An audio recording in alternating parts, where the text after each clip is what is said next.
Sunrisers Hyderabad என்ன ஆர்ஆர கொஞ்சம் under estimate பண்ணிட்டீங்களே, கொஞ்சம் தெனாவட்ட தான் இருந்திருக்கீங்க. ஏன்னா லாஸ்ட் 2 லீக் மேட்ச்லையும் அவங்கள தோற்கடிச்சோம். அதுவும் எப்படி 200க்கு மேலே அடிச்சு தோற்கடிச்சோம். அதனால ஈஸியாக அவங்கள அடிச்சிடலாம். அது மட்டும் இல்லாமல் வந்து கடைசி சிஎஸ்கே ஹோம் கிரவுண்டில் சிஎஸ்கேவை அடிச்சிட்டோம். அடுத்து ஆர்சிபி அடிச்சு சும்மா கெத்தாக வந்திருக்கோம்.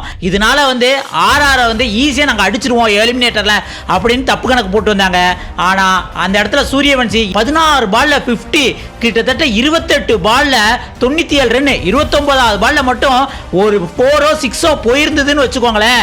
29 பால்ல வந்து செஞ்சுரி அடிச்சு ஃபாஸ்டஸ்ட் ஐபிஎல் செஞ்சுரி வச்சிருக்க கிறிஸ்கேல பீட் பண்ணிருப்பாரு தான் சொல்லலாம். ஜஸ்ட் மிஸ் அப்படிங்கிற மாதிரி தான் இருந்தது. அதுக்கப்புறம் வந்து துருஜுரேல வந்து 21 பாலுக்கு 50 ரன் வெளுவெளுன்னு எடுத்தாப்ல. என்ன எஸ்எஸ்சி ஜெய்ஸ்வால் தான் 29 பாலுக்கு 29 ரன் அப்படின்ட்டு ரொம்ப ஸ்லோவா ஆனாப்ல.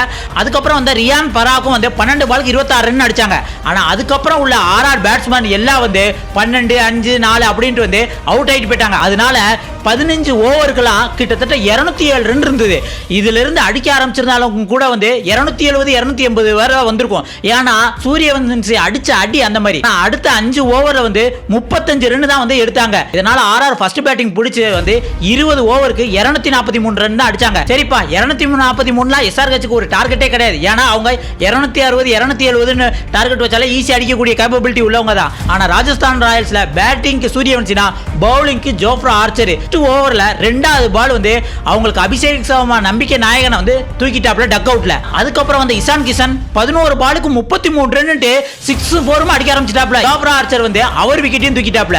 அதுக்கப்புறம் 5வது ஓவர்ல வந்து டிராவிஸ் ஹெட் விக்கெட்டையும் வந்து போல்டு மூலம் தூக்கிட்டாப்ல. இப்படி ஜோஃப்ரா ஆர்ச்சர் வந்து இவங்களோட டாப் ஆர்டர் பேட்ஸ்மேன் 3 விக்கெட்டை வந்து தூக்குனதுனால அங்கேயே வந்து பவர் பிளேக்ல கிட்டத்தட்ட வந்து எஸ்ஆர்ஹெச் மேட்ச் முடிஞ்சது. ஆனா இருந்தாலும் மிடில் ஆர்டர்ல நிதிஷ்குமார் ரெட்டி வந்து 21 பாலுக்கு 38 ரன்னும், சலீல் அரோரா வந்து 20 பாலுக்கு 35 ரன்னு ஒரு நல்ல பார்ட்னர்ஷிப் போட்டு வந்து எஸ்ஆர்ஹெச்சுக்கு நல்ல ஒரு கம்பேக் கொடுத்தாங்க.